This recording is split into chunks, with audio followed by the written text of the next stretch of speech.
أعوذ بالله من الشيطان الرجيم بسم الله الرحمن الرحيم اللهم صل على سيدنا محمد وعلى آله وصحبه وسلم الحمد لله رب العالمين الرحمن الرحيم مالك يوم الدين السلام عليكم ورحمة الله تعالى وبركاته adọ́pẹ́ fún Ọlọ́run ẹni ànábì wa Muhammad sallallahu alayhi wa sallam àwọn afọ àwọn òbí wa àwọn tí wọ́n ní wàdúrà lórí wa Ọlọ́run aláàánú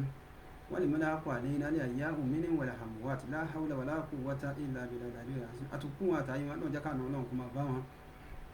la ilaha illallah tó àlàáfíà Ọlọ́run àánú Ọlọ́run orí ajẹ́ ìjìtàn lẹ́kọ̀ọ́ bẹ́ẹ̀ nìkan kan wá gbé akí ní kíkí tí ọlá àti kíkí tí ọlá ipe àlàáfíà Ọlọ́run kó máa bá yín adélé nìyẹn lórí prógrámù wa ní Ramadan lecture day 29 èmi Ramadan náà di 29 lénìí tàbá gba ètè ní délẹ̀ bóyá lọ́la yóò kẹyọ̀ kan àbí tó bá jẹ́ pé àwọn ìlú tó jẹ́ pé 29 ni wọ́n fẹ́ ni wọ́n gbà ọ̀la ni wọ́n ṣọdún nínú ká ṣọdún lọ́la tàbí lọ́tùnla tó tàbá ti gbọ́ láti àdọ̀ àwọn aláṣẹ Ọlọ́run dúpẹ́ fún ẹ̀yà nìyẹn lógo àwọn náà láti ń bá àwẹ̀ bọ̀ láti bẹ̀rẹ̀ tóbi débi tó dé èmi tá a bá délé nìyí Olúwa kì í ṣagbára wa kì í ṣọlá wa ìwọ̀n bá yọ ọ̀kan tó kù yìí tàbí ká láyọ̀ ọ̀kan àtààbọ̀ tàbí ká láàbọ̀ ọmọ wà nínú àwọn ẹ̀dá Ọlọ́run tí ò ní bá wa gbà tán Ọlọ́run ò bá a ṣe fìdùnnú bẹ̀rẹ̀ yìí tá a gbàdé bí tá a gbàdé bí a fìdùnnú parí ìyókù má ṣe ní ìkan yòókù tó ń gbà tá a gbà láyé la ilaha illallah ìbílẹ̀ rédíò tiwantiwa ìbílẹ̀ rédíò online rédíò and tv láti ìlú London náà tí a ń darapọ̀ mọ́ wa láti ìlú Egypt nínú Cairo tí a wà yìí ẹ dákun ẹ darapọ̀ mọ́ wa ẹ máa bá wa fọ́lọ̀ ẹ bá wa láìkì ẹ www.ibileradio.com òun náà ní wẹ́bsáìtì wa tí ẹ lè gbọ́ wá sí gbogbo tẹ́ bá fẹ́ mọ̀ nípa wa ẹ kàn sí wẹ́bsáìtì yìí kẹ́ ẹ chẹ́ẹ̀kì ẹ sáàjì fún sí tẹ́ bá béèrè ńbẹ̀ tẹ́ fẹ́ mọ̀ nípa wa tí kò níyàn sí kẹ́tẹ́kẹ́tẹ́ info@ibileradio.com òun náà ní ímeèlì òun náà ní ímeèlì tẹ́ lè sẹ́ndì mẹ́sẹ̀jì fún wa àwọn nọ́mbàsì tẹ́ lè pè wá sí fún ìkéde àti ìpolówó ọjà òun náà ló wà lẹ́yìn tẹ́ ń wò yìí lórí Facebook lórí Twitter lórí Instagram ní orí YouTube channel wa ẹ subscribe síbẹ̀ darapọ̀ mọ́ wa gbogbo tá a máa ń ṣe lẹ́ẹ̀mọ̀ rí lẹ́ẹ̀mọ̀ gbọ́ wọ́n fẹ́ sponsor program ni wọ́n fẹ́ ṣe nǹkan kan ni wọ́n fẹ́ polówó ọjà ni ìkéde ni òkú àgbà ni ayẹyẹ gbogbo yóò tó wá fẹ́ ṣe àṣewá nílé iṣẹ́ wa kẹ́ bá wa dùn ọkọ̀ ẹ̀rí pé rere ni Olúwa òdú ni wá a kì í ṣàìmọ̀ fún lóko lórúkọ olóòtú àgbà àti olùdarí aláṣẹ àgbà fún ilé iṣẹ́ ìbílẹ̀ rédíò ìyá Ìbàdàn àkí gbogbo èyí tẹ̀ ń tẹ̀lé wa tẹ̀ ń fọ́lù wa tẹ̀ ń láìkì wa tẹ̀ ń torí pé kí ni àwọn akọ́lá ra dátà fún yín fúnra yín lẹ́yìn ra dátà ẹ̀ tún fi àsìkò lẹ̀ tún gbọ́ wa àánú Ọlọ́run kó máa bá yín gbé bá a ṣe tọrọ fún ìlànà orí bẹ́ẹ̀ fún wa náà la hawla wala quwwata illa billahi azim Abdulaziz Isiaq Abiola ìdí àkówó àwọn olùkọ́ ti tẹ̀lé kò yípadà ọgbẹ́ ṣe mọ̀mí lánàá ọmọ bíbí wọn nílùú Òṣogbo akéwì ẹrú lọ́kì nígbà ẹ̀kọ́ ẹrú ní ìsinmi ẹ̀kọ́ kì í síyàn àgbàkan òbí mọ́lẹ̀ kó wúwo àkà bákan bá bí mọ́lẹ̀ tó bá wúwo àkà púpọ̀ títí ọba rẹ̀ ń jẹ́ mi àbànú máa sọ̀rọ̀ bí olóko ẹ̀yẹ máa bá wa kábínà WhatsApp nàmbà tẹ̀lé WhatsApp mi sí fún ìkéde àbí ìpolówó ọjà àbí kí lẹ fẹ́ mọ̀ nípa wa àbí fẹ́ wà fún kankan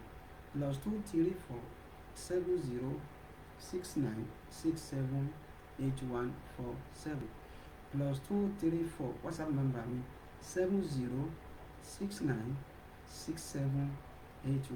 7069678147 òun náà ni ẹ kàn sí wa níbẹ̀ ẹ pè mí síbẹ̀ kẹ́ fún mi mẹ́sẹ̀jì gbogbo tẹ́ bá ní tẹ́ bá béèrè àádá inú rẹ̀ bí ìbéèrè yín tó kí la mú fún wa nínú kí la fẹ́ kárí gbọ́ ẹ̀ máa bá wa kálọ̀.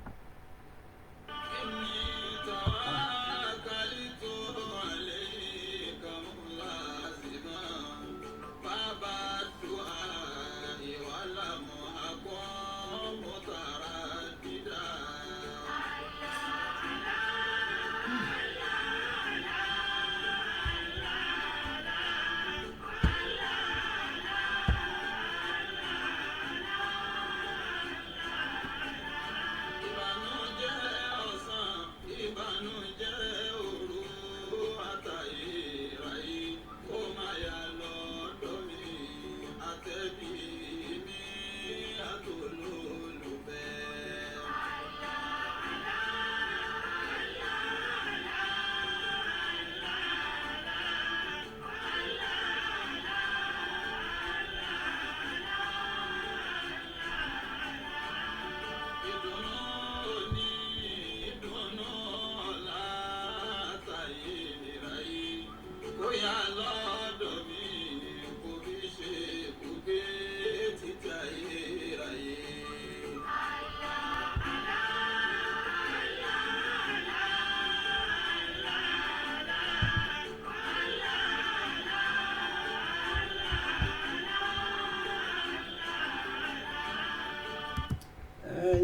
káàbọ̀ padà kí la mú wá fún wa lénìí kí la fẹ́ ká bá wa gbọ́.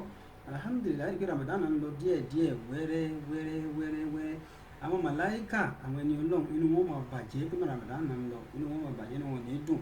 nítorí pé oṣù kan ni tó jẹ́ pé gbogbo àwọn èèyàn àtọkùnrin àtobìnrin àtọmọdé àtàgbà àtàláwọ̀ funfun àtàláwọ̀ dúdú àtẹlédè ìkéde yòówù kó lè bàjẹ́. Oṣù kan ni oṣù yìí tó jẹ́ pé gbogbo ayé mọ̀ wípé gbogbo ayé máa ń kọjú sọ́lọ́run. Even àwọn tó jẹ́ Kristẹni, àwọn tó jẹ́ ẹlẹ́sìn mi, wọ́n mọ̀ pé Ramadan oṣù kan tí gbogbo àwọn mùsùlùmí gbààwẹ̀, gbogbo wa máa ń fèsì Ọlọ́run. Iṣẹ́ ládá ó máa ń pọ̀ nínú àwẹ̀. Àwọn iṣẹ́ dáadáa ká yan náfílà, ká tọrọ àforíjì, ká faragbolẹ̀ fọ́lọ́run, ká ṣe sàárà, ká dùn àwọn èèyàn nínú, ó máa ń pọ̀ nínú àwẹ̀ púpọ̀. Oṣù yìí oṣù kan tó jẹ́ pé bí gbogbo èèyàn gbogbo wa ṣe ń ṣàánú ara wa, tá à ń fi ara balẹ̀ fọ́lọ́run, tá à ń súnmọ́ Ọlọ́run nínú oṣù Ramadan.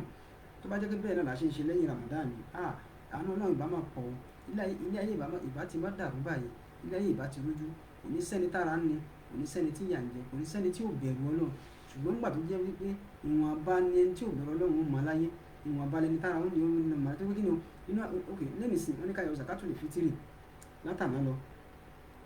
Ẹni tí ò bá róúnjẹ jẹ, ẹ yọ zakatul fitiri fún, ẹ gbé fún wọn, àwọn náà dáná lé wọn. Ramadan kọ́ wa ní ẹ̀kọ́ tó pọ̀. Ramadan kọ́ wa ní Ramadan dàbí oṣù tó ń train àwa mùsùlùmí ni, oṣù kan ni tó train wa. Báwo la ṣe ń ṣe dáadáa, báwo la ṣe súnmọ́ Ọlọ́run, báwo la ṣe máa ń láàánú, báwo la ṣe máa ń mọ feelings bí báwo ni bí ṣe ń pààyàn, báwo ni àwọn tára ń ni, báwo la ṣe máa ń feel. Ramadan ló jẹ́ ká mọ̀, ó train wa ni pé tí Ramadan bá lọ tán o, bẹ́ẹ̀ ṣe ń ṣe lọ iná ní kí ẹ máa ṣe lọ. Àbí iṣẹ́ tẹ̀yìn bá fi oṣù kan kọ́, àbí course tẹ̀yìn bá fi oṣù kan ṣe, tó bá train lẹ́yìn oṣù kan yóò mọ̀yàn lára. La fi sọ wípé Ramadan oṣù kan ni o. Àwọn màláíkà, àwọn ẹlẹ́yin ojú ẹgẹ́, àwọn ẹni Ọlọ́run dáadáa, wọ́n máa sọ pé Ọlọ́run oṣù yìí máa ń lọ rèé. Ká tó rí ojú ìmọ̀ tèmi láyé, ó tún di ọdún tó ń bọ̀, ó tún di next year. Ká tó lè rí ojú. Today is last Friday of the Ramadan. Last Friday of Ramadan òní ní tá a wà yìí. Oṣù kan ni oṣù tó ní agbára púpọ̀ ni. Wallahi azim. Ànábì wa Muhammad sallallahu alayhi wa sallam, kí n tó lọ sínú nǹkan tá a bá wa nínú, Ànábì sallallahu alayhi wa sallam, Ànábì lọ sínú mọ́sálásí Jímọ̀. Wọ́n fẹ́ kí Jímọ̀ lọ́jọ́ kan. Ànábì wa ń gun mímbàrí ni à ń pè ní kíní tá máa ń kọ́ bí step 2, 3, 4 tí ìmáàmù máa ń gùn àtọ́ kàútúbà. Àwọn Christian ń pè ní altar. À ń pè ní altar tí n bá ṣe mistake. À ń pè ní altar. Mímbàrí Ànábì wa wọ mọ́sálásí níjọ́ kan. Ànábì wa gbé ẹsẹ̀ àkọ́kọ́, ó fẹ́ gun mímbàrí, ó fẹ́ ṣe kútúbà, ó gbé ẹsẹ̀ àkọ́kọ́, Ànábì ṣe àmínà. Gbogbo àwọn jàmáà ò mọ nǹkan tó ṣe àmì sí. Àwọn sàbẹ́ náà sì wò pé Ànábì náà máa ṣe àmì, àwọn náà sọ pé àmínà. Fálábìstù mẹ́lì, Ànábì tó wá ní sùúrù díẹ̀, ó tún gbé ẹsẹ̀ kejì sórí mímbàrí, Ànábì tó ṣe àmínà. Àwọn sàbẹ́ kan gbà lóhùn wọn àmọ́ ìdí tá Ànábì ti fi sọ pé àmínà. Sallallahu alayhi wa sallam, sallallahu alayhi wa sallam. Ànábì tó gun lẹ́lẹ́kẹta, ó tún sọ pé àmínà, àmínà. Kí ni ìdí àmì Ànábì Muhammad sallallahu alayhi wa sallam? Èmi sọ fún wa pé oṣù yìí tí wọ́n máa ń fèsì Ọlọ́run, tá a máa rí ọmọ Ọlọ́run, tá a máa ń wáyà Ọlọ́run. Àwọn ẹni Ọlọ́run ti máa banújẹ́, inú wọn ní dùn, torí pé kò sí àsìkò, sí oṣù téèyàn máa fi ara sílẹ̀ fọ́lọ́run ju nu Ramadan yìí lọ. Lẹ́yìn Ramadan oṣù míì tún wà o, àwẹ̀ mẹ́fà míì tún bẹ dápẹ́ ní sítà Shawwal. Súnà ni kì í ṣe dandan, àmọ́ sunnatul muakkada, àwọn súnà tó kápá ni. La yu'aqabu ala tarikihi, ẹ̀gbọ́, wa yuhasab ala fi'lihi. Wọ́n sànyàn lẹ́san, wọ́n yujza ala fi'lihi, wọ́n sàn wá lẹ́san tá a bá ṣe, tá a bá gbààwẹ̀ náà, torí pé súnà ni kì í ṣe ọ̀ranyàn. Àmọ́ wala yu'aqab ala tarikihi, tẹ́yìn bá filẹ̀ tí ò bá gbà, kò sí ìjìyà kankan fún òun. Ẹ má ṣì mí gbọ́. Àmọ́ súnà muakkada, àwọn súnà tó ní agbára ní sítà Shawwal, àwẹ̀ mẹ́fà tó tẹ̀lé oṣù Ramadan. Ànábì wa Muhammad sallallahu alayhi wa sallam, ó ní tá a bá gbààwẹ̀ Ramadan ọgbọ̀n, ó ní máa ń já àbílẹ̀ àsànà tí ní Kùránì, ẹni tó bá ti ṣe nǹkan mẹ́wàá, nǹkan ẹyọ kan, fọ́nà wọ́n ṣe àmùsálẹ̀ Ọlọ́run fún ní mẹ́wàá rọ́pò. Ó túmọ̀ sí ẹni tó bá gba àwẹ̀ ẹyọ kan ládàá àwẹ̀ mẹ́wàá lọ́wọ́ ó fún. Àwẹ̀ ẹyọ kọ̀ọ̀kan ó dúró fún mẹ́wàá níwájú Ọlọ́run. Mẹ́wàá lọ́nà 30 ó jẹ́ 300. 300 yìí ẹ rí i pé inú ọdún kan 360 ló wà nínú ọdún tàwọn mùsùlùmí ni o, 360 ni, kì í ṣe 365. Tábà tí wàá fi oṣù kan gba àwẹ̀ tọ́lọ̀ fún wa ní ládàá ẹni tó fi 300 days gba àwẹ̀ nínú Ramadan, torí àwẹ̀ kọ̀ọ̀kan ó dúró fún ọjọ́ mẹ́wàá lọ́dọ̀ Ọlọ́run. ẹ̀rí pé ó kù 16 lẹ̀ wọ́n ní ẹ bá wá gba sítà Shawwal tó tẹ̀lé Ramadan mẹ́fà tó tẹ̀lé mẹ́fà ìkọ̀ọ̀kan ó jẹ́ mẹ́wàá ó jẹ́ 60 àwọn àfikún àwẹ̀ Ramadan tó jẹ́ 30 times 10 tó bá jẹ́ 300 yóò máa jẹ́ 360. Ànábì Muhammad sallallahu alaihi wasallam sọ pé gbogbo tó bá gba àwẹ̀ Ramadan owó tó wá gba sítà Shawwal sí wọ́n fún ládàá tó fi di ọdún kan gba àwẹ̀ ọ̀dọ́ ìmọ̀sá kàwá kúnnú wọn la ilaha illa. Ànábì wa gun mímbàrí ó gbẹ́sẹ̀ àkọ́kọ́ ṣe àmì. Ànábì wa nígbà táwọn ìwà kàwé túbà tán àwọn sàhábà àwọn sì ní làákà ìpúpọ̀ wọn ní ọpọlọ wọn máa challenge Ànábì Muhammad gan. Ibi tí mo ti lọ ní pé inú oṣù Ramadan yìí àwọn oṣù Ramadan àwọn ẹni Ọlọ́run àwọn èèyàn ńlá wọn máa sọkún ní pé Ramadan ń lọ lélẹ́yìn ó ń lọ lẹ́yìn pé ṣé èyí tí ń bọ̀ ṣé yóò tún bá wa láyé àwọn iṣẹ́ dáadáa tá a ṣe ní oṣù yìí ṣáà lè ṣe lọ́dún tí ń bọ̀ Olúwa láàánú èyí tí ń bọ̀ mẹ́sàgì oṣù bí ẹ̀mí wa la hawla wala quwwata illa billah. Ẹsẹ̀ àkọ́kọ́ tí Ànábì Muhammad gbé àwọn sọ̀rọ̀ wa ń béèrè lọ́wọ́ Ànábì pé ó gbẹ́sẹ̀ lákọ̀ọ́kọ́ nígbà tó fẹ́ gun mímbà rí ìwọ òjíṣẹ́ Ọlọ́run ó sọ pé amínà kí ni ìdí àmì rẹ̀ Ànábì ní Jibrilu ló wà alayhi salam Jibrilu ló wá bá mi ó sọ wípé ó ṣe àwọn àdúrà mẹ́ta kan ó wá ní kí n máa ṣe àmì sí i ìmúlẹ̀ wa ń sàmì kí làwọn àdúrà náà tí Jibrilu sọ tó ṣe tí Ànábì wa ń sàmì sí à ń bọ̀ wá náà. àṣàárí tulẹ̀ ìlíyàbí ìdùbọ̀ ìkàfàjù àm. àṣàárí tulẹ̀ ìlíyàbí ìdùbọ̀ ìkàfàjù àm. lírí dọ́kàbí àzíkàrí lámú àkùmọ̀ jìdá.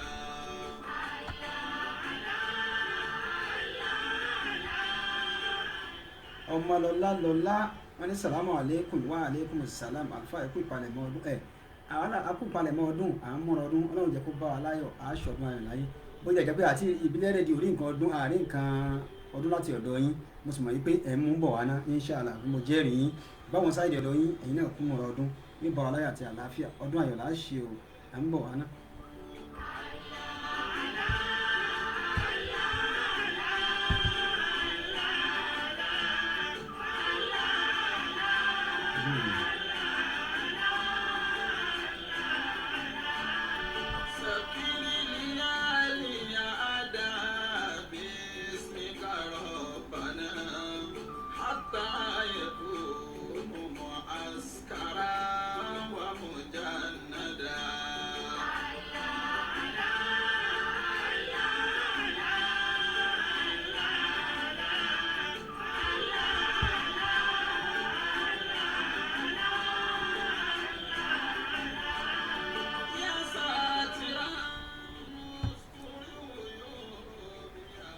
Ànábì wa Muhammad sallallahu alaihi wasallam ó ní mo gbẹ́sẹ̀ mo gun mímbàrí alákọ̀ọ́kọ́ mo ṣe àmì méjì màláíkà Jibrilu ló ń wá ó wá sọ àdúrà àwọn kàkà ó sọ àwọn kàkà fún mi wá ní kí n máa ṣe àmì kí n máa stamp ẹ̀. Ànábì wa Muhammad ó ní ẹsẹ̀ àkọ́kọ́ tí mo kọ́kọ́ gbé Jibrilu ní Ọlọ́run ọba mi ló rán mi sí ọ ya Rasulullah òjíṣẹ́ Ọlọ́run kí Ọlọ́run sọ fún mi pé gbogbo ẹni tó bá jẹ́ wípé àmì alákọ̀ọ́kọ́ tí mi Ànábì ṣe ni pé ó ní gbogbo ẹni tó bá jẹ́ wípé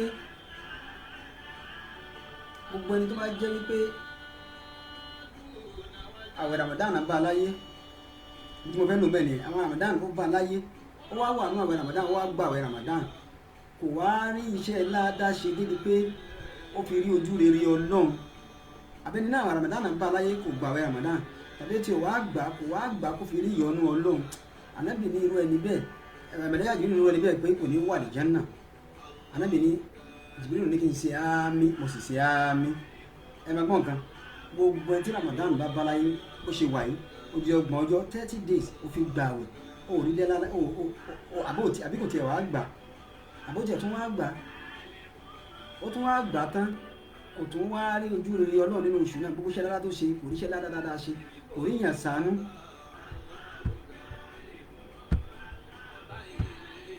ṣàánú nínú àwẹ̀ kò rí sàárà ṣe kò ríṣẹ́ dáadáa ṣe kò rí náfìlà yàn bó ṣe fẹ́ kò rí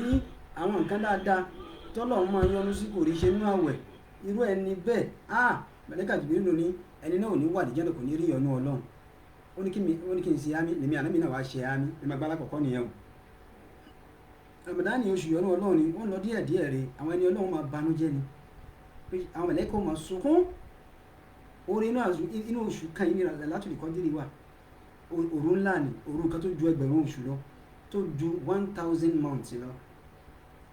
nínú Ramadan inú ẹ̀ náà ni a ti sọ Al-Qur'ani kalẹ̀ inna anzalnahu fi laylatil qadr lọ́nà sọ pé a máa sọ Al-Qur'ani kalẹ̀ nínú òru yìí náà ni Allahu Akbar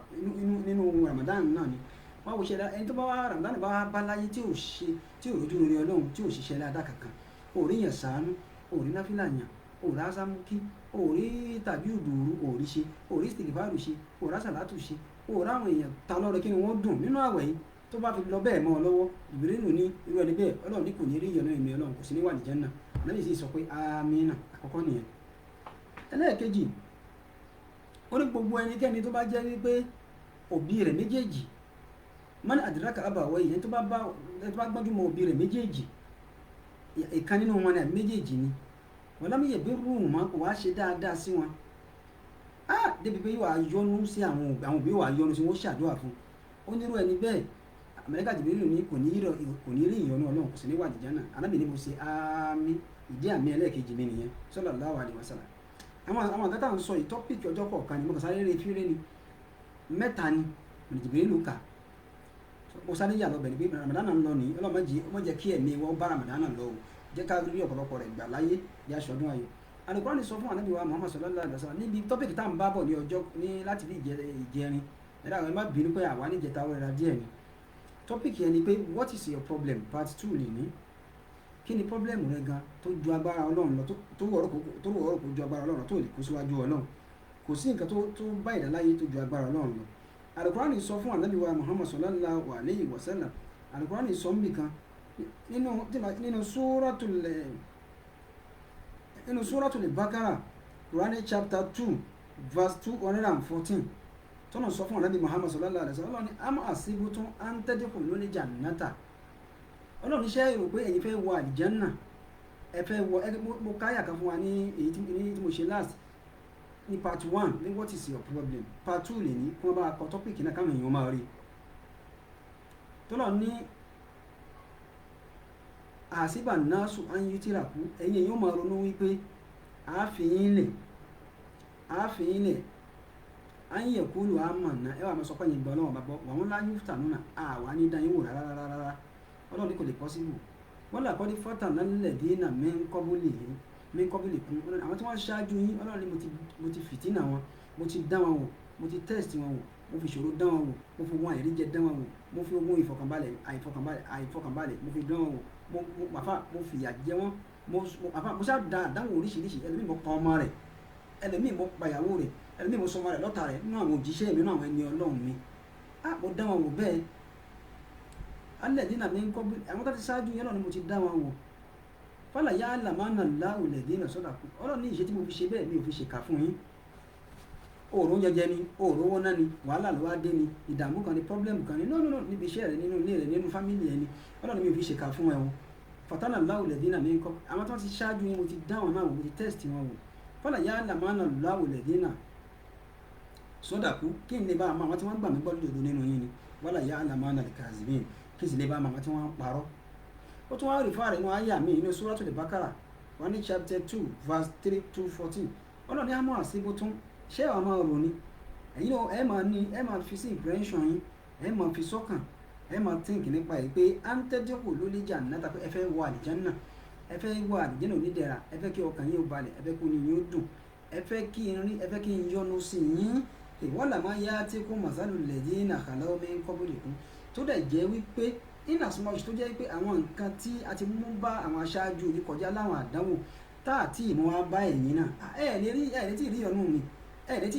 tí ì jẹun tó gbà mí gbọ́ ẹ̀ tí ì jẹun tí mo nífẹ̀ẹ́ sí àbí kí irú àwọn nǹkan tí mo ti mú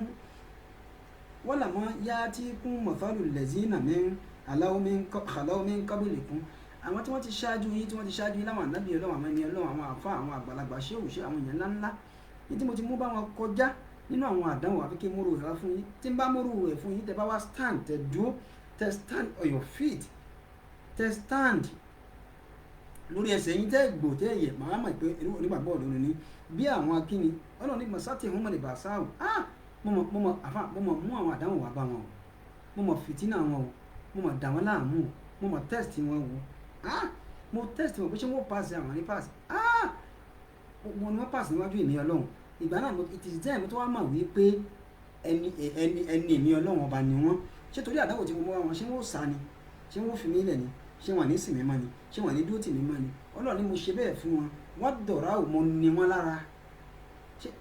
kí ni irú ìlera wo nìyẹn fẹ́ rí láyé táwọn àníyàn lọ́bẹ̀ Ọlọ́run tí ì rí. wàzúlìsì Ọlọ́run ní mo gbò wọ́n jìgìgì mo ṣèkí wọn àfà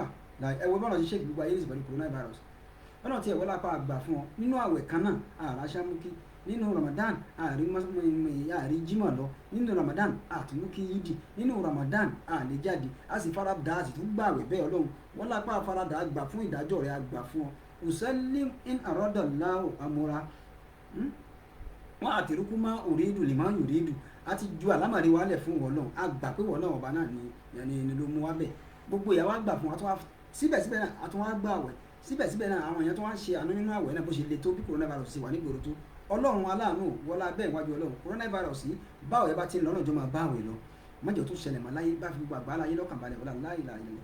Ọlọ́run ní masati omi dàbà sáwù àwọn àmẹ́bí Ọlọ́run tó ti kọjá Qur'ani chapter 2 Suratul Baqara verse 214 Ọlọ́run sọ bẹ́ẹ̀ o masati omi dàbà sáwù mo gbò wọ́n jìgìjìgì wá dọ̀rọ̀ àwù mo ní wọn lára wa zulisi ló mo ṣéèkì wọn tẹ́mi ológun ara ẹ káàbọ̀ sórí program. Tọ́pìkì ẹ bá mi kọ́ láti ilé agbára wa lọ́hùn ẹ bá mi kọ́ jáde what is your problem? Kí ni problem tá a ní gan? Ṣé problem lásùpá ní tá a ní sọ pé àní sin lọ́hùn nítorí problem ló fi ní gbàwẹ̀ torí pé òòrùn yẹjẹ ò ní gbàwẹ̀ torí pé òòlówó lọ́wọ́ ò ní ṣe tọ́lọ́ èyí ó jẹ ìyálà yáàyà. Ẹ gbọ́ Ànábì Muhammad sallallahu alaihi wasallam ní ọjọ́ ọdún Iléyá ó ní ìmáàmù madrasa ti tanzilu alimu ìmáàmù àgbà olùkọ́ àgbà ní Ànábì Muhammad sallallahu alaihi wasallam ó ní òkú irun Iléyá fún àwọn èèyàn ní ọjọ́ ọdún ní Ànábì Muhammad máa múra tán sallallahu alaihi wasallam ó múra tán àfà ó fẹ́ lọ kí yídì fún àwọn èèyàn táwọn àwọn jàmáà ti dúró ní yídì láti lọ kírun yídì fún àwọn èèyàn àfà ní àárọ̀ ọjọ́ ọdún ní Ànábì ti múra tán ọmọ rẹ̀ Qasim ọmọ rẹ̀ ọ̀kan ṣoṣo ọkùnrin tí yóò máa wò pé ọmọ tí ó gbẹ̀yìn mi ni mi Ànábì Ọlọ́run ọmọ tí ó jẹ́ àrólé fún mi ni ọmọ tí ó jẹ́ àlífà mi lélẹ́yìí lọ́jọ́ ọdún ní láàárọ̀ ọdún kúrò láì tí ì lọ kírun Ọlọ́run máa pa ọmọ Ànábì Muhammad sallallahu alaihi wasallam àdánwò mélòó làwọn ti rí Ọlọ́run má jẹ́ àárẹ̀ àdántán gbogbo tí ń jẹ́ àdánwò lára wa Ọlọ́run sábà wà kákó dákun bá wa nù jẹ́ mọ́ Ọlọ́run a máa ń sọ fún wa pé tó bá dé Ọlọ́run bá náà làyàn gbà fún. Ọlọ́run pa ọmọ Ànábì Muhammad ní ọjọ́ ọdún Iléyá lẹ́yìn tó jẹ́ pé òun náà ni ìmáàmù tí ó lọ kírun fún yàn Ànábì wòkè owólẹ̀ Ànábì Muhammad sallallahu alaihi wasallam ó ní ọjọ́ tí náà ń bàjẹ́ jù láyé ó jẹ́ ọjọ́ ọdún Iléyá nítorí Ọlọ́run pa ọmọkùnrin kan ṣoṣo tí Ànábì Muhammad Qasim Ọlọ́run máa pa Ànábì Ọlọ́run tí ó lọ jíṣẹ́ fọ́lọ́run tí ó lọ kírun fáwọn èèyàn ní ọjọ́ ọdún Iléyá Ọlọ́run sì pọ̀ mọ́ rẹ̀ Ànábì wòkè owólẹ̀ omi bọ́ lójú Ànábì Muhammad sallallahu alaihi wasallam Ọlọ́run ní kí ni ṣe ọ́ òun sunkún kẹ̀ àwọn fara dání ó yá gba mọ́ṣáláṣí lọ la ilaha illa lọ́wọ́ mi sọ pé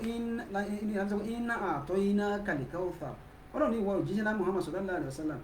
àtọ́ iná kàlíkàwọ́sà àti fún ọlọ́mi àlíkàwọ́sára nǹkan dùnú ìfọkànbalẹ̀ àti fún Ànábì Muhammad tó ju ọmọ rẹ tó kú yìí lọ fasọ́lì ó yá lọ kírun kíákíá lírọ̀ bíkà fún ẹ̀mí Ọlọ́run ọba rẹ wọnàhár kó o sì payaran fún ìmì Ọlọ́run kó o gúnra fún mi rẹ kó o payaran ní ọjọ́ ọdún iná ṣáà ní akáwé dàpọ̀ àwọn ọ̀tá rẹ tí ó máa fi ọ́ ṣe ẹ̀yẹ pé èso tán ẹni tó pera ìlànà bíi Ọlọ́run nìyẹn o Ọlọ́run tó lóun sínú ọmọ rẹ níjọ́ ọdún Iléyá yìí o sọlọ́run ọba rẹ wá nífẹ̀ẹ́ rẹ nu Ọlọ́run ní àwọn ọ̀tá rẹ tó máa fi ọ́ ṣe ẹ̀yẹ iná ṣáà ní aká àwọn tí wọ́n ń pẹ̀gàn rẹ lẹ́yìn ó wà àbùtárù àwọn ni ò ní lẹ́yìn wọn ò ní látùbọ̀tán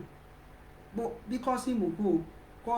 kú o ìyẹn tó jẹ́ ọmọ rẹ orúkọ rẹ ò ní parẹ́ láyé sallallahu alaihi wasallam àti ìdárúkọ Ànábì ká sọ wípé rahimahullahu tó yà alẹ́ Muhammad ti kú káwọn ní rest in peace kódà ẹ wo Ànábì Isa alayhi salatu wasalam káwọn dárúkọ Ànábì Isa tàbí sí Jesus Christ káwọn ní pé Ànábì Isa rest in peace ẹ̀rí wọn sọ pé rest in peace fún wọn àtàlẹ́ Muhammad ọlọ́ọ̀ni wọn ní sí rest in peace fún orúkọ rẹ láyé wọn máa tọrọ ìkẹ́ fún wọn láyé bẹ́ẹ̀ tó wà láyé táyé yóò fi parẹ́ ni Ọlọ́run máa pọ̀ mọ́ Ànábì lọ́jọ́ tó bá jẹ́ pé wọ́n ń kọ́ bọ̀dá mi sísítà tó bá jẹ́ pé wọ́n ń kọ́ tẹ́mi ológo àrà tó bá jẹ́ pé wọ́n ń kọ́ Ọlọ́run ní wà zúlísì ló mọ gùn wọ́n jìgìjà Ànábì máa pa ìtìjú mọ́ra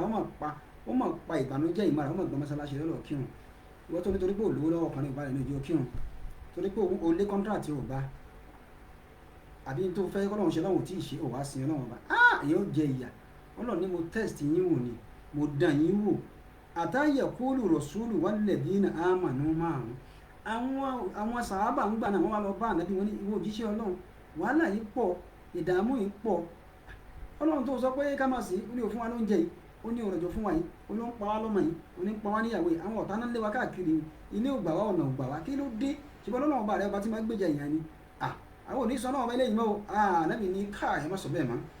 wọn lọ bá nàbí ọlọ́run wá dààmú ó ní wọn lára débi pé àtàyẹ̀kú là débi pé wọn Rasul ànábì gan fúnra rẹ̀ gan àwọn òjíṣẹ́ gan wọn lè dín náà àmọ̀ nímọ̀ àtàwọn tí wọ́n gba ànábì gbọ́ gan àtàwọn sàhábà àtàwọn tí wọ́n gbà gbọ́ wọ́n wá ń sọ jáde lẹ́nu pé mata nasirullah ìgbà wo lọ́wọ́ bọ́ tó sànù wa ìwà ànábì nígbà tí ara ni wọ́n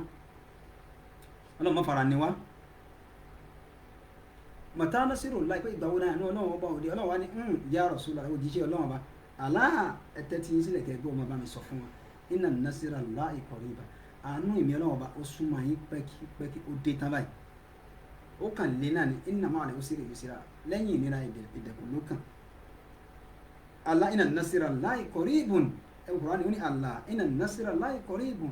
inna nasirallahi dájúdájú àránṣẹ́ ìmí ọlọ́run àánú ìmí ọlọ́run pẹ̀lú wàhálà tó wà lára yín tí mo kó bá yín o èmi ó gbọ́nù kí á fún yín màá kápò fún yín qaribun àánú ọlọ́run ti súnmọ́ gbogbo ẹni tí ń gbọ́ mi tí wù mí àánú ọlọ́run mi ti para lẹ́yìn wa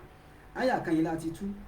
ẹ wo tánàbí Muhammad fèsì lọ́jọ́ ọdún ní anáníwá dé yídì ìjọba ọmọ fẹ́ kírun sallallahu kí ló ṣẹlẹ̀ sí anábì Muhammad sallallahu alaihi wasallam nígbà tó débi tó ti fẹ́ kírun fún ọlọ́run wọ́n ti tẹ́ òkú ọmọ rẹ̀ lẹ̀ sílé anábì sì ó sì rí pé ọmọ ti kú ọlọ́run sì ní gbọmọ mọ́sálásí lọ ó sì lọ kírun sallallahu alaihi wasallam ẹ jẹ́ n sáré polówó ọjà mo ń bọ̀ wá náà. gbogbo lórí ilé ńlẹ̀ yá àti lókè òkun agbó àmójúbá iléeṣẹ́ tó mójú lédè bá a ti ṣe ìwé ìrìnnà láti orílẹ̀-èdè kan síbòmíì iléeṣẹ́ àṣìṣe travel and tour orílẹ̀-èdè gbó. bẹ́ẹ̀ bá fẹ́ kàwé ní UK, Canada, Australia, Bulgaria, Malaysia, Ukraine tàbí orílẹ̀-èdè míì òrìṣà bí ògbó sílẹ̀ dẹ̀dẹ̀ iléeṣẹ́ àṣìṣe travel and tour ní ẹ̀kan sí. bẹ́ẹ̀ bá fẹ́ tó ìwé ìrìnnà lẹ́yìn tí kò ní mọ̀gbọ́n nínú tá a mọ̀ sí visa application packages, document assessment before submission, flight ticket and hotel reservation, review appeal against refusal of visas, booking of appointment date for interview, travel health insurance. ẹ fẹ́ lọ ájì tàbí umrah ní iléeṣẹ́ àṣìṣe travel and tour ní kẹ́ ẹ bá dòwò pọ̀ wọn kò ní jẹ́ yín nítorí náà. àwọn tó ti bá wọn dòwò pọ̀ ní ilé ológo wọn kan sára ṣiṣẹ́ ọlọ́run ní. orin mọ́ bá lọ́wọ́ gbẹ́gbẹ́ ni wọ́n fi bọ́nú iléeṣẹ́ àṣìṣe travel and tour wà ní number 65 Alabia Street opposite Mr. Biggs Ìbàdàn Ayétòrò Òṣogbo tàbí 44A Mugawa Afọ First Settlement New Cairo, Cairo, Egypt. ẹlẹgbẹ̀mọ́ sórí nọ́mbà yóò +234 7067678147 tàbí +20114 5939334 Aziza Travel and Tour ọlọ́run ló fi rán wá. tó ẹ káàbọ̀ padà láti ibi tí a ti lọ polówó ọjà tẹ́mi ológun àràṣẹ wà lórí program bàbá wa ọmọlọ́lá anábì Muhammad sallallahu alaihi wasallam ó fún wa ní àdúrà kan ó ní gbogbo ẹni tí problem tó bá ní ìṣòro tó dojúkọ tó face àbí o fẹ́ jáde lọ síbi kàkà pé ibi tí mò ń lọ yìí o mo fẹ́ lọ gba contract ibi tí mò ń lọ yìí mo ń wá ojú rere ọlọ́run ọba lọ ni o sì fẹ́ kó o bá ìdùnnú bọ̀ àbí mo fẹ́ jáde nílé ọlọ́run fẹ́ kí n bá ìdùnnú bọ̀ ànábì wa fún wa ní àdúrà kan tá a mọ̀ ṣe máa fún wa ládùúrà náà ọmọlọ́lá ṣe wà lórí program tẹ́mi ológun àràṣẹ yìí náà wà ń bẹ̀ tí gbogbo ìtẹ́ ń gbọ́ mi máa fún wa ní àdúrà náà ànábì Muhammad ló dá àdúrà náà ló fún wa pé tí àdánwò bá dé àbí ìṣòro bá dé àbó fẹ́ jáde ní láàárọ̀ ni àbó fẹ́ lọ bìkan fẹ́ travel wọ́n ṣáà ti wí tó bá ti wí kó tó jáde ní kó tó wá máa wí lọ síbi tó ń lọ bó ti wù kí nǹkan tó ń bá lọ ó ṣòro tó ìdùnnú àti ìrọ̀rùn yóò bá padà wá sílé ànábì ò ní sọ̀rọ̀ kọ́mọ́ níbẹ̀ pọ́ǹtì ànábì Muhammad sallallahu kódà kánzó mẹ́kùn ló ń ṣe nìjánà kódà ànábì sọ pé inú sẹ́ẹ̀fù kan láti jánà ibẹ̀ ni àdúrà yìí wà tó tí Ọlọ́run ti yọ̀ọ̀dà rẹ̀ fún sallallahu alaihi wasallam máa yọ̀ọ̀dà rẹ̀ fún gbogbo wa náà àwọn ń bá lọ ànábì wá dé yídì ànábì fẹ́ kírun ó wá ń rántí ìbànújẹ́ ọmọ rẹ̀ Qasim tó kú ní ọjọ́ ọdún ó wá ń rántí ìbànújẹ́ ọmọ rẹ̀ tó kú ní ọmọ náà kú ní ọjọ́ ọdún ànábì wá dé mọ́sálásí Allahu Akbar ànábì wá dé mọ́sálásí ó wá gbé ọwọ́ sókè ó sì Allahu Akbar ìbànújẹ́ ọmọ tó kú ló wà lọ́kàn ànábì tánà bí ìrún rò kò easy àti wọ́n tẹ́ òkú ọmọ rẹ̀ sílẹ̀ tọ́lọ́sìn nìkan lọ kírun wọ́n ṣe Allahu Akbar ẹyọ kan ló yẹ kánábì yóò ṣe ànábì sì ṣe kábàrà ó sì tẹ̀gbìrì ó ṣe ní ẹ̀ẹ̀méje kó tó wá pẹ́ra yẹn padà yìí pé àmọ́ ti wà lórí ìrun lọ́nà bí wàá sọ di súnà fún àwọn àpẹta bá ti ń kí yídì ká máa ṣe kábàrà lẹ́ẹ̀méje lákọ̀ọ́kọ́ ẹlẹ́ẹ̀kejì ẹ̀ẹ̀mẹ́fà kì í ṣe ìdùnnú náà láti fi rí kì í ṣe ìdùnnú àkọ́kọ́ nìyẹn. kí ni problem wa mo wá sọ fún wa kò sí àwọn nǹkan mẹ́jọ kan wà láyé mẹ́jọ kí ní kálukú wa tó bá wà lórí program ẹ nóòtì ẹ̀ sílẹ̀ samaniya tó ń lè mari ìlàbúdà ayéyàrá kò sí ọ̀dà ọlọ́run tó wà láyé tí ò ní rí nǹkan mẹ́jẹ̀ẹ̀jọ náà kó tó kúrò láyé 8 items kò sẹ́ni tó lè dọ́ọ̀jì ẹ̀ láyé tí ò ní rí nǹkan mẹ́jẹ̀ẹ̀jọ náà olówó ni ó ní ọlọ́lá ni onípò ni gómìnà ni ó ní sẹ́nẹ́tọ̀ ni pírẹ́sidẹ̀ntì ni ọba àlú ni kódà ọba àmà ní nǹkan kan bó ti wù kó o lè jẹ́ kódà kó o jẹ́ an ordinary person ọba jẹ́ VIP nǹkan tó rí o jẹ́ láyé nǹkan mẹ́ you must come across over it kò sọ́gbọ́n you must nǹkan mẹ́jẹ̀ẹ̀jọ o gbọ́dọ̀ pass through ẹ̀ láyé you must pass through àwọn nǹkan mẹ́jẹ̀ẹ̀jọ yìí dandan ni kó gbára rẹ kọjá láyé kó tó kù láyé àwọn afa psychologically wọ́n jókòó wọ́n rí ìdíẹ̀ wọ́n wò ó afa ní samaniya tó ń lè mari ìlàbúdà ayéyàrá walaysa likulli muri gairu thamaniya walaysa likulli muri gairu thamaniya kò sí ẹ̀dá ọlọ́run kan tí ò ní rí mẹ́jẹ̀ẹ̀jọ láyé tẹ́yìn bá ti mí lọ sílẹ̀ mí lọ sókè yóò rí mẹ́jẹ̀ẹ̀jọ lẹ́fún pé ilé ayé tá a wà yìí ti bi tiri ni bàbá wa wọ́n ní Allahu Akbar bẹ́ẹ̀ ni ẹran mi létí àdúrà tí mo fẹ́ fún yàrá ìmọ̀ ló fún wa tíra náà wà wájú mi mo ṣe wà ó wà wájú mi báyìí mò ń wò kí n má gbàgbé tí àdáwò bá dé àlẹ́ mi ní ká máa wí ká máa sà ká ṣàlùwà ká bó sórí àwọ̀ ká wí táwọn fẹ́ jáde ká sọ kò sí bó ti kí àdánwò lóhùn tán wọ́n fẹ́ pa ni o wọ́n fẹ́ mú ni o ó ní kọ́ńtrátì ni o ó fẹ́ ṣe kíní kan ni o ó fẹ́ lọ ẹ́mbásì lọ́gbà visa ó fẹ́ ṣe kíní kan ni kó wí síwájú kó bẹ̀ sí í wí bí yẹn bá sì pè wá lẹ́yìn program àtún wá sọ báwọn afáṣe máa ń sà á sọ fún un àmọ́ ká fún wa openly pé nǹkan náà ni bá nàbí ìṣẹ̀lẹ̀ awìlẹ̀ lẹ́yìn àwọn nǹkan mẹ́jẹ̀ẹ̀jọ alákọ̀ọ́kọ́ àbá ní samaniya tó àwọn nǹkan mẹ́jẹ̀ẹ̀jọ lè mari ó wà fún ọmọ ẹ̀dá kọ̀ọ̀kan lábúdà ayéyàrá kò sí iyèméjì rẹ̀ there is no doubt about it you must come over it you must pass through it àwọn nǹkan mẹ́jẹ̀ẹ̀jọ yìí o walaysa likulli muri gairu samaniya kò sẹ́ni náà tí ò ní rí wọ́n ní kí la alákọ̀ọ́kọ́ sallallahu alaihi wasallam sururun alákọ̀ọ́kọ́ ń bẹ̀ sùúrù ìdùnnú bàbá wọn ọmọlọ́lá mọ́mí wọn ọmọlọ́lá tẹ́mi ológun ara ǹjẹ́ nìkan wà láyé tí ò ní rí ìdùnnú láyé kò sí ẹni náà láyé mo bá jẹ́ olówó ọjọ́ kan wà tó rí ìdùnnú téèyàn ó rí ìdùnnú pé inú mi kàn dùn pé I'm so happy today bí ọjọ́ ọbẹ̀ dè rẹ ni o bí ọjọ́ kìnní kan ni o ó sáré nǹkan tí ó ṣẹlẹ̀ sí ọ lọ́jọ́ kan tínú rẹ̀ ó dùn kò sẹ́ni tó lè wà láyé tí ò ní rí ìdùnnú Allahu Akbar Allahu Akbar inú nǹkan alákọ̀ọ́kọ́ nìyẹn ẹlẹ́ẹ̀kejì wà ó zínú ìbànújẹ́ àwọn àfáwọn àjòkò psychologically wọn á rò pé kò sẹ́ni tí ò ní rí ìbànújẹ́ láyé alákọ̀ọ́kọ́ ẹlẹ́ẹ̀kejì nìyẹn alákọ̀ọ́kọ́ ìdùnnú kò sẹ́ni tí wà láyé tí ò ní rí ìdùnnú kò sẹ́ni tí ó sì wà láyé tí ò ní rí ìbànújẹ́ gbogbo àdánwò tó bá dé àgbàṣe ni ká dì mọ́ Ọlọ́run dáadáa Ànábì Zakariya tí mo ń sọ̀rọ̀ rẹ̀ lọ òun ni màá fi parí program lẹ́nìí ó láwọn kan méjì mo jọ́ ti wá ṣùgbọ́n mo fẹ́ ká mọ wípé tàdánwò bá dé Ọlọ́run la máa ń dì mú sùúrùrùn àfààní ìdùnnú èyí ò rí ìdùnnú láyé ó kàn lè jíjọ́ kọ̀ọ̀kan pé no Junior you really make me happy today ọmọ rẹ̀ kan ní ó kàn lè múnú rẹ̀ dùn jọ́nà kí nínú rẹ̀ máa dùn ó lè jẹ́ pé lára ìyàwó rẹ̀ kò rí ìdùnnú ó lè jẹ́ pé àwọn kan lọ síbi iṣẹ́ inú ó kàṣà ó lè má lówó lọ́wọ́ wà á kàn wà happy níjọ́ náà níbi I'm so excited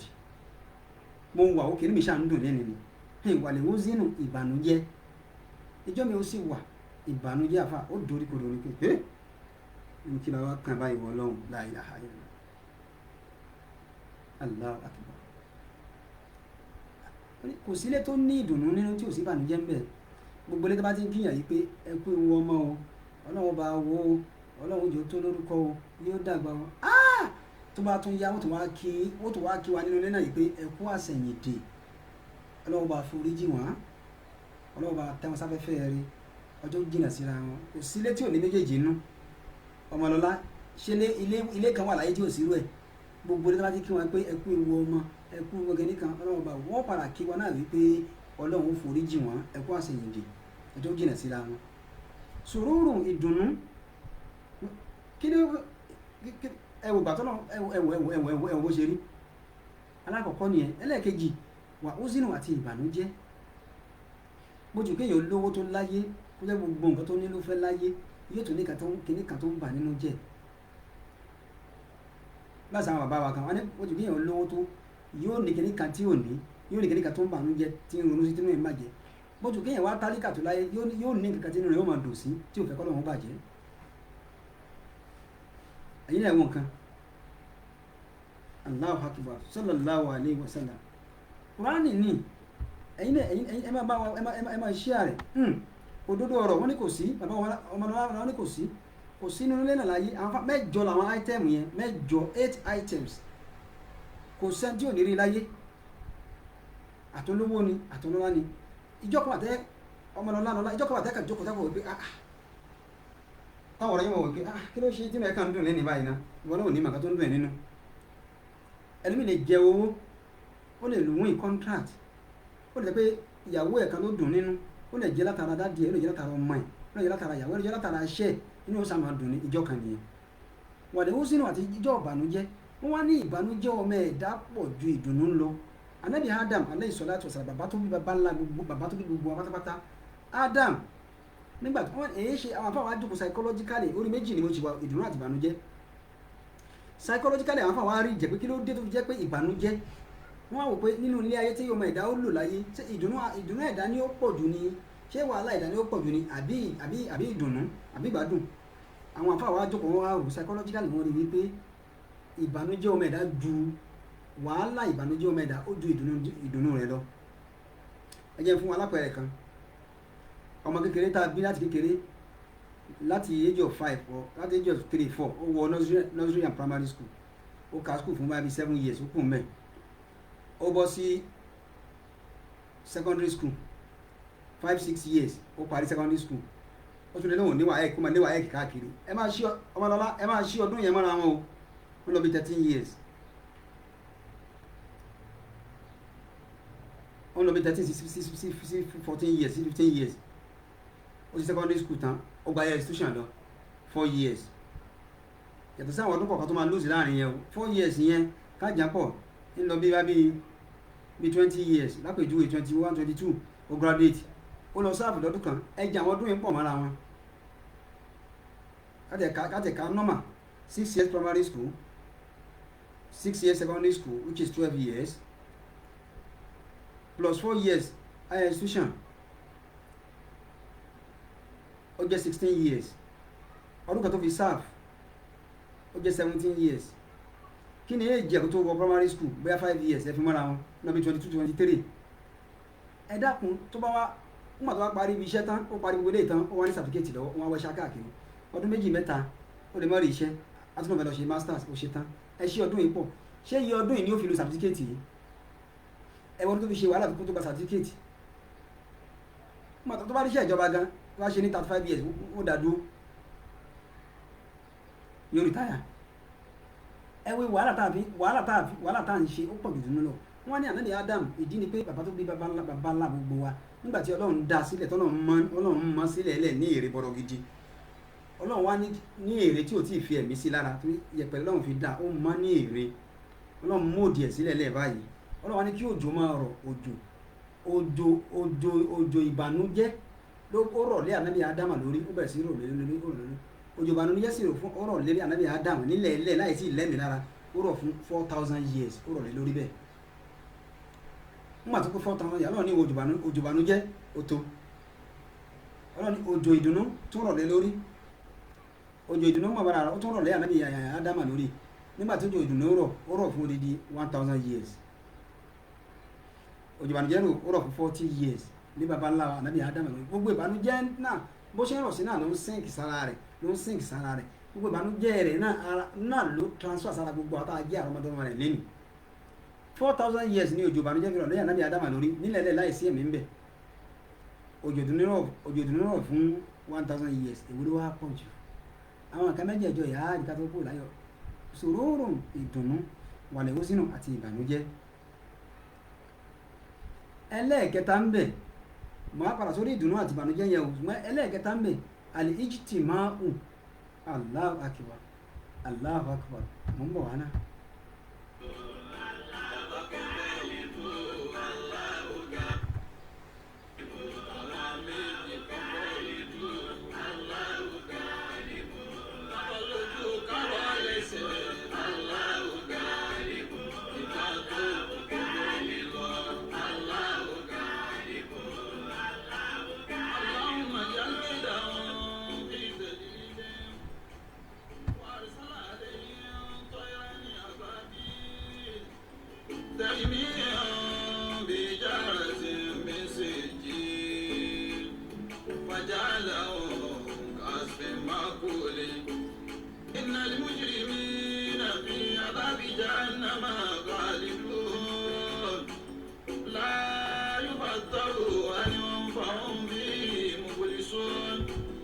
وما ظلمناهم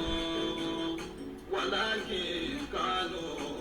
أنفسهم يظلمون. àmín ọlọ́run.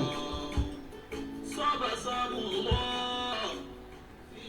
أعداء الله. ọmọ ọlọ́lọ́lá gbogbo ẹ̀jẹ̀ wà lórí program Al-Ijtima'u ẹlẹ́ẹ̀kẹta òun náà ni Al-Ijtima'u gathering, ìgbà míì àkójọpọ̀ jama. Kò sẹ́ni tí ó wà láyé tí ò ní àwọn èèyàn tí ń bá ṣe, bóyá àwọn ẹgbẹ́ ni o, bóyá society ni, bóyá no school ẹ wà ní group. Kò sí ẹ̀dá ó fọ́ sínú group, kò sẹ́dá tí ò ní fọ́nù sínú group láyé.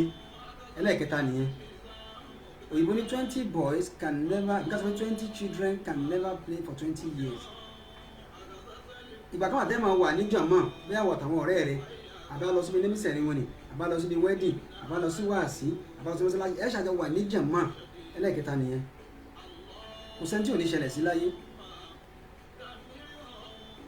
Bí a nu mọ́sálásí ni, bí a nu ìjọ àsàlátù ni, bí a nínú school ni, bí a nu institution ni, bí a gbàtọ̀ lọ sáàbù ni, ó ṣe àwọn group tó ń bá ṣe, àbí inú ẹgbẹ́ ni. Gathering ẹ wà níjọ́ ọ̀pọ̀lọpọ̀ gbà wà tẹ́lẹ̀ wà pẹ̀lú àwọn jàmá tó mọ̀ ẹ wà ní àkójọpọ̀. Ẹlẹ́ẹ̀kẹta nìyẹn o, sẹ́ńtì ò ní ṣẹlẹ̀ sí láyé. Ẹlẹ́ẹ̀kẹrin wà fún ríkọ̀ tún tẹ́ bá tún wá kójọ tó ń kọ́ ẹ̀ tún wá túká. Ẹ̀rí tó bá lọ wọ flight wọ́n pọ̀ bìkan ní departure,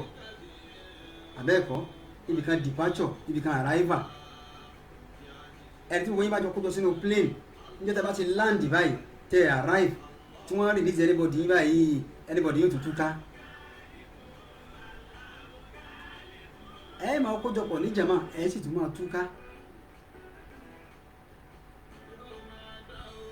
Kábíyèsí Ọlọ́run.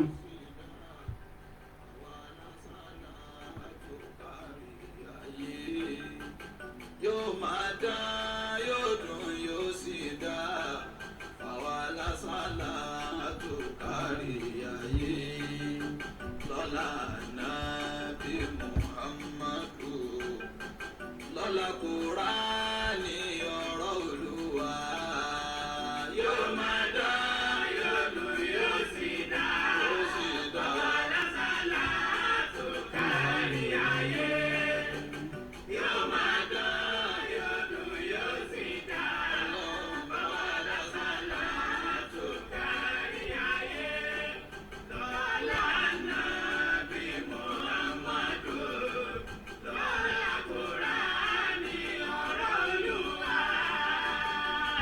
tó adúpẹ́ alhamdulilayi ìbílẹ̀ rédíò làwà tẹ́ ń gbọ́ wa Ramadan program day 29 là ń gbọ́. Ó ṣeé ṣe kó jẹ́ ọ̀la lọ́dún, ó sì lè jẹ́ ọ̀túnla. Táwọn ìbá pé 30 ọdún dọ̀túnla, táwọn pé 29 ní ọ̀la láṣọ ọdún. Ṣùgbọ́n ẹja máa lẹ́sìn sáwọn aláṣẹ wa o, àwọn imam àwọn àgbàfà kí wọ́n sọ fún wa nílùú pé ọdún ti wà o. Ẹja retí lé lórí ìní o. Ẹbẹ́ àjẹsọ pé dandandandandan ọ̀la lọ́dún o. Kùránì ní àtiwù láì tẹ̀lé Ọlọ́run àti rọ̀súl àìtẹ̀lé òjíṣẹ́ wà ó lòlẹ̀ amúrin mi kún ẹ̀tẹ̀lé àwọn aláṣẹ yìí. Ẹja gbọ́ announcement tí wọ́n fún wa àtúndì sọ pé bí àwọn ọ̀dọ́ àbọ̀tún la o. Àwọn kan sọ tiwa ni bó ṣe rí nìyẹn o. Alhamdulillah. Ìgbà kan wà téèyàn máa wà ní àkójọpọ̀ ẹlẹ́ẹ̀kẹta nìyẹn. Ìgbà kan wà tẹ́tù ṣe kí ni o tẹ́tù ń jọ túká. Ànábì Zakariya alayhi salatu wassalam. Ìdí mo fẹ́ fà mọ́ ẹ̀ ni pé kò sí problem ta ni Ọlọ́run ní kẹjẹ́ ká gbọ́kànlé, Ọlọ́run ní kẹjẹ́ ká rìfà problem wá sí lọ́dọ̀, ká gbà pé gbogbo ìdánwò ìṣòro tó bá dé Ọlọ́run test wá wò ni. Bó ṣe dán àwọn ẹni tó ti ṣíwájú wa kọjá wò náà ni Ọlọ́run yẹn wá jẹ́ kó cheat wa. Ìbílẹ̀ rédíò lẹ́ ń gbọ́, ẹ follow wa lórí Instagram, lórí Twitter, lórí Facebook, ẹ darapọ̀ mọ́ wa Ìbílẹ̀ rédíò tiwantiwa, Ìbílẹ̀ rédíò náà TV láti ìlú London lọ́hùn tí extension ẹ̀ dé lu káyọ̀ tá a darapọ̀ mọ́ wa lẹ́ fi ń gbọ́ wa o. Ẹ join wa, ẹ like page, ẹ bá wa share, ẹ invite àwọn ọ̀rẹ́ yín kẹ́ join wa ní orí YouTube channel ni wa, ẹ subscribe síbẹ̀ kẹ́ follow wa. Ànábì Zakariya mo sọ fún wa níjẹta àbí níjẹrin, Ànábì Zakariya ń sá lọ, àwọn ọ̀tá bẹ̀rẹ̀ sí wọ́n wá lé dáàyè kan. Nígbà tí wọ́n lé débì kan, ó wá yà wọ́n lọ́wọ́, ó wá rí igi ńlá kan. Zakariya ọmọ rí igi ńlá, nígbà tó rí igi ńlá, Zakariya wá wo igi títí àti bàbá kan wà lọ́ọ̀kan tó ti wo Ànábì Zakariya. Ó ń wò àmọ́ wọn ò mọ̀. wá lo ìjẹ́ àṣẹ ànábì ọlọ́run tó wà lára rẹ̀ wá náwó ó ní wọ igi náà tóbi ó ní mo pa láṣẹ fún ẹ lánàá kó gbà mí lẹ̀ igi náà sì lànà sí méjì ànábì Zakariya ó sì kó wọnú igi náà nígbà tó kó wọnú igi náà pàdé mọ́ ó pàdé mọ́ tó jẹ́ pé gbogbo àárín igi yẹn ó fi àyè lẹ̀ nǹkan kan ò tọ́ọ̀tì ẹ̀ ó wà ń bẹ̀ lábẹ́ àlàáfíà kódà kò mọ ooru nǹkan kan ò sí ó mọ̀ sá síbẹ̀ ó mọ̀ wọlé síbẹ̀ bàbá tó wá ń wò lọ́ọ̀kan bàbá ìsàdúró lọ́ọ̀kan àwọn tí ń lébọ̀ ò sì padà pẹ̀lú ìbọn àdá ọkọ̀ náà fi ń lé Zakariya ọ̀bọ̀ ànábì ọlọ́run mọ̀ ni nítorí pé ó jíṣẹ́ ọlọ́run àwọn ọ̀tọ̀ ọlọ́run sì fẹ́ pa á Allahu akbar ọlọ́run ò gbogbo àwọn ọ̀tá tí wọ́n ń lé àwa náà èèyàn gbọ́dọ̀ bẹ́ẹ̀ lọ́run kún un mọ́ lọ́ta o dandan ni kéèyàn ní ọ̀tá ẹni tí ò bá ti lọ́ta mọ́ ayé rẹ̀ ti bàjẹ́ nìyẹn ànábì Muhammad sallallahu alayhi wa sallam ànábì jókòó njọ́ kan arákùnrin kan wá bá ànábì Muhammad sallallahu alayhi wa sallam ó nawọ́ sí ànábì báyìí àwọn sàábé wọ́n sì jókòó sẹ́gbẹ̀ẹ́ ànábì ó wá ní ìwọ òjíṣẹ́ lá Muhammad wàlá mata usaduka balẹ̀ khalidu ó ní ànábì àwọn ọ̀tá rẹ̀ àwọn oníkèéta àwọn oníyẹ̀yẹ́ rẹ̀ àwọn tá ń pẹ̀gàn rẹ̀ àwọn ọ̀tá rẹ̀ ó ní gbogbo wọn ní ọlọ́run ní jẹ́ wọn kú láéláé wọ́n máa pọ̀ sí ni nígbà lásìkò tá à ń sọ yìí ìlú Mẹ́kà gbóná mọ́ ànábì Muhammad àwọn ọ̀tá pọ̀ àwọn náà bá ti rà àgbọ̀dọ̀ túra sílẹ̀ ká dìmọ́ lọ́run dáadáa àdúà sàárà ká máa èèyàn bí ọlọ́run kó gbẹ̀yàn jẹ́rí ọ̀tá ni ẹ má sọ pé kò sí ìgbà tí ọ̀tá ó ṣe wọ́n ṣe mẹ́wàá tí yóò bá sọ́ra ìlú Mẹ́kà ní ànábì lára ń gbà náà ọ̀tá pọ̀ ìjà wá ìjà ò sí always guiding ni àfà ọmọlọ́lá ọ̀tá rẹ̀ ó dá mọ́ o mọ́ o ní tó máa bá ti fọ̀tá ẹni hàn ni kò lè pa ni má wàá múra dáadáa ni o irọ́ ni o wọ́n wá náwó sànàbí ó ní ànábì ó láwọn ọ̀tá rẹ̀ ò ní kú balẹ̀ kálí dúró ni wọ́n máa pọ̀ sí ni wọ́n sì máa bẹ gbére àwọn sàábí táwọn abẹ́ inú ti bí wọ́n fa ìdá yìí wọ́n fẹ́ bẹ arákùnrin náà lórí pé àwọn ọ̀tá òjà gbádùn láàárọ̀ lọ́sàn-án lálẹ́ wọ́n lé wa káàkiri wọn jẹ́ kọ́kàn wọ́n balẹ̀ Islam wọn jẹ́ kó spread wọn jẹ́ aláì pariwo Islam wọ́n tó wá ń sọ wípé àwọn ọ̀tá wa ò ní kú wọ́n máa pọ̀ sí ni àwọn afẹ́ bẹ arákùnrin náà nábì ní ẹjọ́ ẹ̀ gbọ́dọ̀ bẹ ẹ má bẹ ọ̀rọ̀ tó ń sọ lọ kò tí ì sọ tán ẹjọ́ parí ọ̀rọ̀ rẹ̀ wọ́n ní ya Rasulullah ní ìtí sọ̀rọ̀ tán lóòótọ́ ó ní àtàyàrá mẹ́kànlẹ́dí òkè mídù àwọn ọ̀tá rẹ tí wọn ò ní kú tí mo sọ tí mo ní wọn máa bẹ gbére ni mo ní wọn máa bẹ lálàáfíà ni ìdí mo fẹ́ parí ẹ̀ ní pé kí ni o nǹkan tí ó máa ba àwọn ọ̀tá rẹ nínú jẹ́ lára rẹ oníkọ́lọ̀ wọn máa ṣe fún ọ láìláì àwọn ọ̀tá rẹ ò ní kú wọn ò ní rùn wọn máa pọ̀ sí àmọ́ nǹkan tí ó máa bà wọn nínú jẹ́ lára wọn máa ṣe fún ọ tọ́lọ̀ bá ti ń ṣoore fáwa inú ọ̀tá wọn máa bàjẹ́ ni sallallahu alayhi wa sallam anabi Zakariya ọmọ sáré bí igi ẹwọn kan ọ̀tá gbogbo ọlọ́mọsá gbé wa jẹrí ọ̀tá o wọ́n jẹ́ ọ̀tá ọ̀rẹ́ yìí wa o lórí ọmọ lórí aya lórí ọkọ lórí ẹbí lórí ara lórí iṣẹ́ lórí ẹ̀mí ara wa gan wọ́n sàgbé wa jẹrí ọ̀tá ẹ̀yẹ́ máa wá ìsọ níbi ọ̀tá ni anabi wa Muhammad sallallahu alaihi wa sallam wá ní gbogbo tí wọ́n fẹ́ ṣàdúrà àdúrà tí mo sọ fún ẹ̀rọ ẹ̀rọ mi létí o inú àwọn kan mẹ́jọ tí mò ń kà lọ pé ẹ̀dá ò lè ṣe kó má rí mẹ́jẹ̀ẹ̀jọ láyé ó ti sọ mẹ́rin fún wa ń bẹ̀ ìdùnnú ìbànújẹ́ ìgbà kan wà táwọn kójọpọ̀ ní jàmá táwà ní gathering ìgbà kan wà tó lè jẹ́ yí pé wà foríkọ̀ tún àtúnwá túká ó lè jẹ́nu plane ó lè jẹ́nu garage ó lè jẹ́nu school ó lè jẹ́ bí wedding ó lè jẹ́ bí àwọn occasions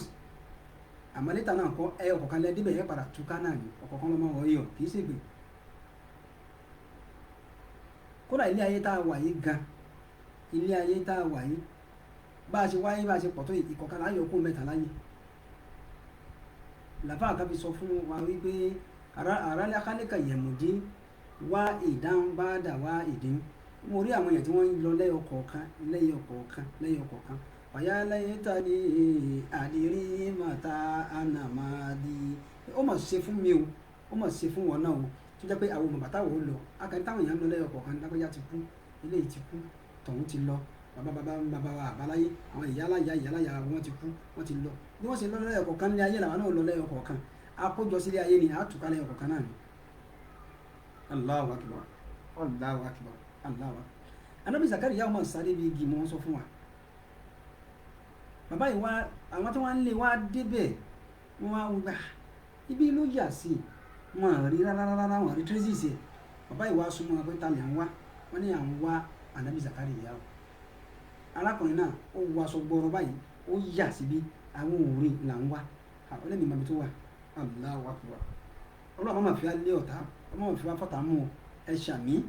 àmọ̀nàlá lọ́lá tẹ́mi ológun ara apá àtàwọn òní káwa ọlọ́run ní fi wá lẹ̀ fọ́tà mú wọ́n ń bọ̀ wá náà. yóò dùn yóò sì dá fọwọ́lá sálà tó nùrù nàjà yóò máa dá yóò dùn yóò sì dá fọwọ́lá sálà tó nùrù nàjà lọ́la nàbí Muhammadu lọ́la Kùránì ọ̀rọ̀ Olúwa. Yóò máa dá yóò dùn yóò sì dá fọwọ́lá sálà tó kárí ayé.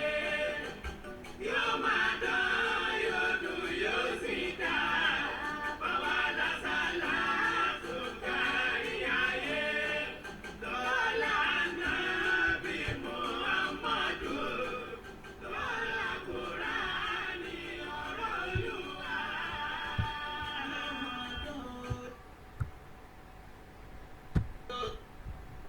tó ẹ káàbọ̀ padà ànábì Zakariya o ńgbà tó débẹ̀ ńgbà táwọn èèyàn débẹ̀ bàbá ààrẹ ẹ̀ tá à ń wà à ń lé afẹ́ pa ni olórí ibú èèyàn ní lẹ́nu wọn lọ́hùn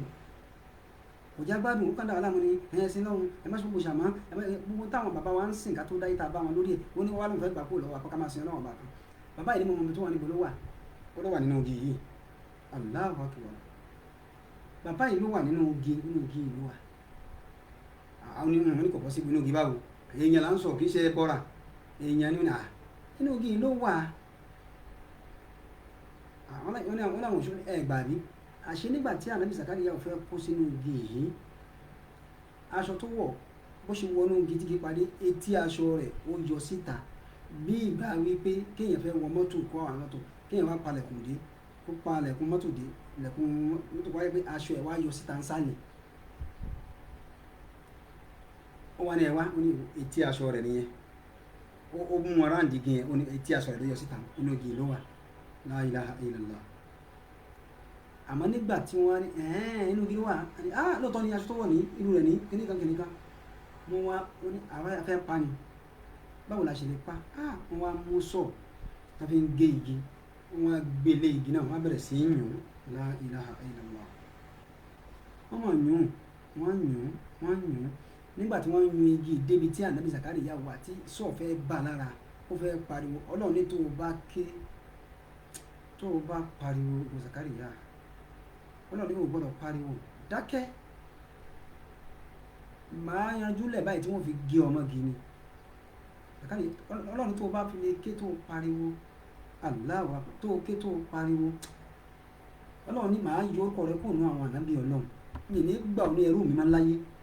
gbogbo iṣẹ́ mi tó jẹ́ mi ní gbà lọ́wọ́ rẹ̀ màá yọ orúkọ rẹ dànù kúrò nínú àwọn prọfẹ̀tì mi la ilaha illallah màá ìrìnsì màá dìzóònù rẹ ò ní jẹ́ ànábì mi má ànábì Zakariya wọ́n máa dákẹ́ ànábì Zakariya wọ́n bẹ̀ sí wọ́n ń sunkún àsọ sínú wọ́n ń gbìn sínú la ilaha illallah wọ́n ń rẹ́ igi yìí wọ́n sì rẹ́ igi yìí já sí méjì wọ́n rẹ́ ànábì Zakariya wọ́n rẹ́ mọ́gi la ilaha illallah muhammadu rasulullah sallallahu alaihi wasallam ànábì ọlọ́run ẹ̀wọ̀n tó ti wọ́n kàn ládàáwò ẹ̀jẹ̀ ń ṣe ṣùrù ṣàrà ọ̀pọ̀ ànábì Zakariya wò ó kí lójú tiwa tí ìrìn láyé olúwa o àwọn òtọ́ àdánwò ọgbà o ìmánì wa ń lẹ àlágbára láti gba àdánwò rẹ ọlọ́run ṣàánú fún wa o àdánwò tó ju agbára wọn fi kàn wá o wọ́n mọ̀ àrẹ ànábì Zakariya ò mọ̀gì nígbà tí wọ́n rẹ mọ́gì táwọn kọ́ nígbà táwọn ń kà nínú tírà wọ́n wá kó tiẹ̀ sí wípé ọlọ́run ní tí mo fi ṣe bẹ́ẹ̀ ni pé ànábì Zakariya nígbà tó dé di igi kò sọ pé kémi ọlọ́run ó gbà òun lẹ̀ tí mo lọ ni èmi ọlọ́run èmi ni mo rán níṣẹ́ iṣẹ́ èmi ọlọ́run náà sì ń jẹ́ wọ́n sì wá ń lé wọ́n fẹ́ pa á nígbà tí wọ́n fẹ́ pa ń kọ́ kí ló yẹ kó wí.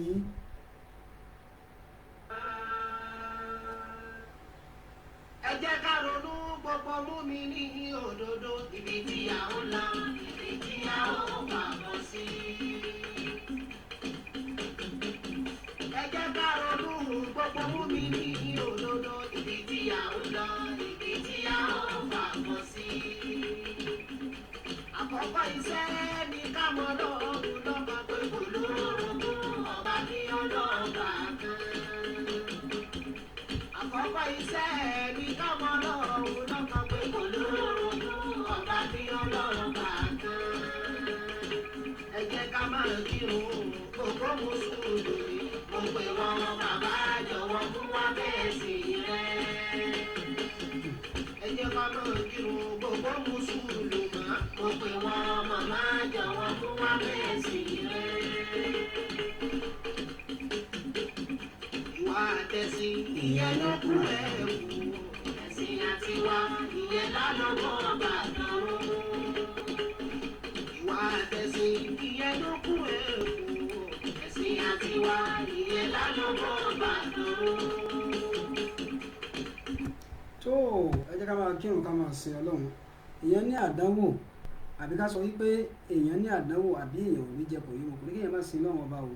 gbogbo ẹ̀ náà Ọlọ́run tẹ́sítì wa wò gbogbo àdánwò ara Ọlọ́run bá sọ́ dìdùn nígbà wá ká kó Ànábì wa Muhammad sallallahu alaihi wasallam fún wa ní àdúrà máa fún wa náà ládùúrà náà ní ìsìn Ọlọ́run wa ní Ànábì Zakariya o ìgbà táwọn Ànábì Zakariya ò dé di igi tí wọ́n fẹ́ pa tó ó ní igi tó bá sọ̀rọ̀ Ọlọ́run ní kò sọ wípé kémi Ọlọ́run gbà wọ́n lẹ̀ ó ní kí igi gbà wọ́n lẹ̀ ìgbà tí wọ́n igi tó ní kó gbà wọ́n lẹ̀ náà ni wọ́n ń gbé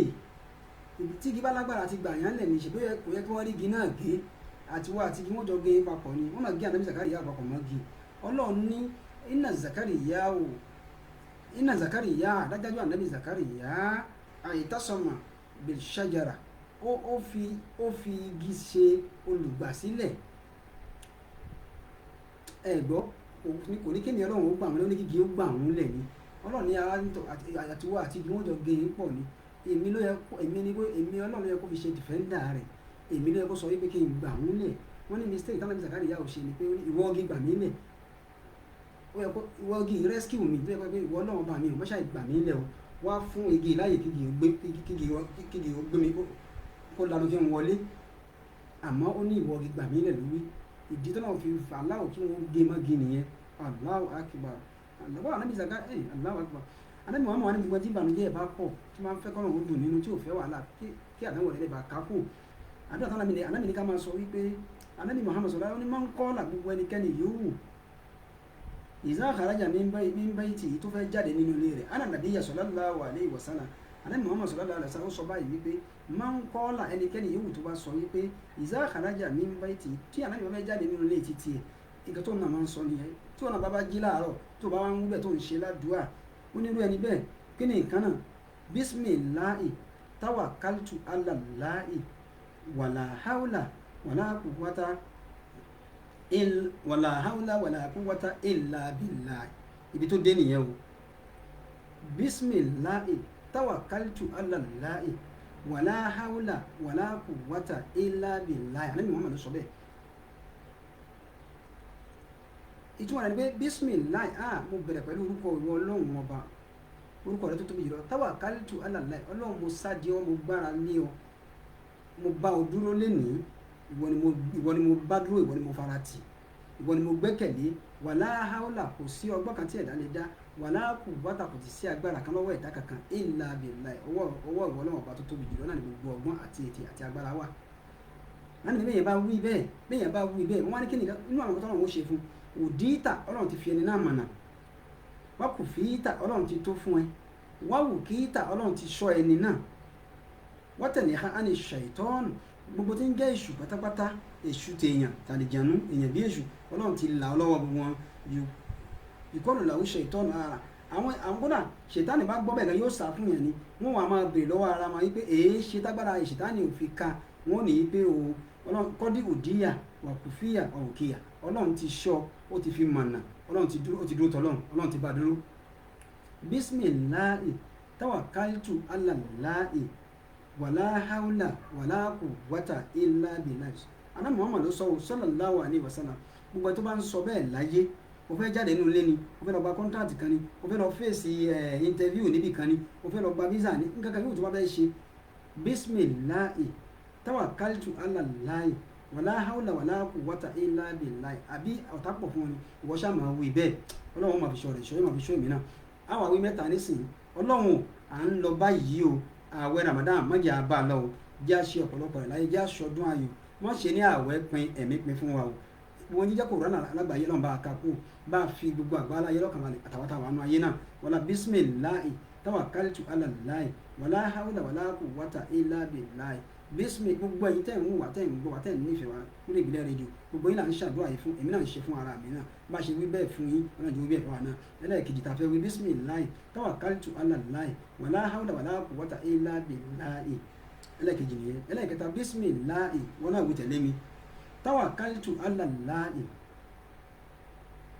wala hawla wala quwwata illa billahi ọlọ́run agbára jẹ́ ò ṣàánú fún wa o a máa fàsìkò yìí dágbére ni o a máa fi dágbére o a máa fi dágbére. káyọ̀ sàkà owó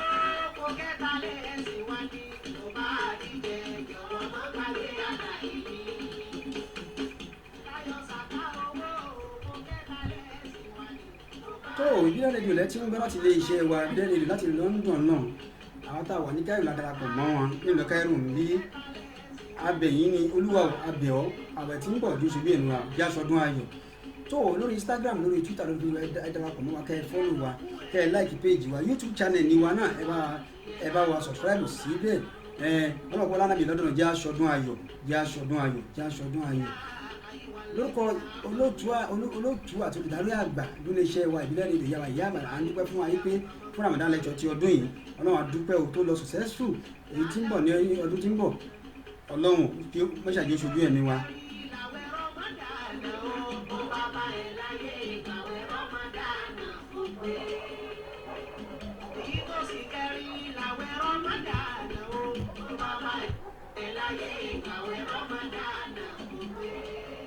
tó lábẹ́ bẹ́ẹ̀ tó gbogbo tí wọ́n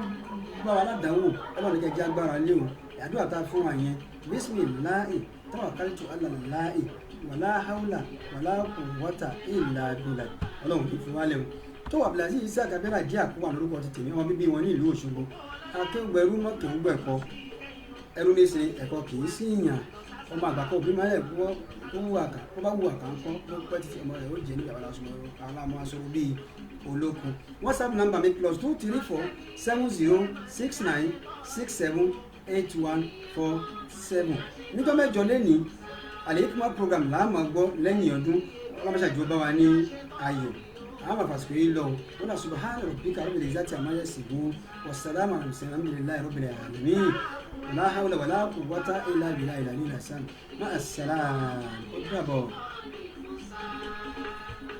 Mo ti sá fún ẹ, mo sá fún ọmọ rẹ, ẹni ẹ̀kọ́.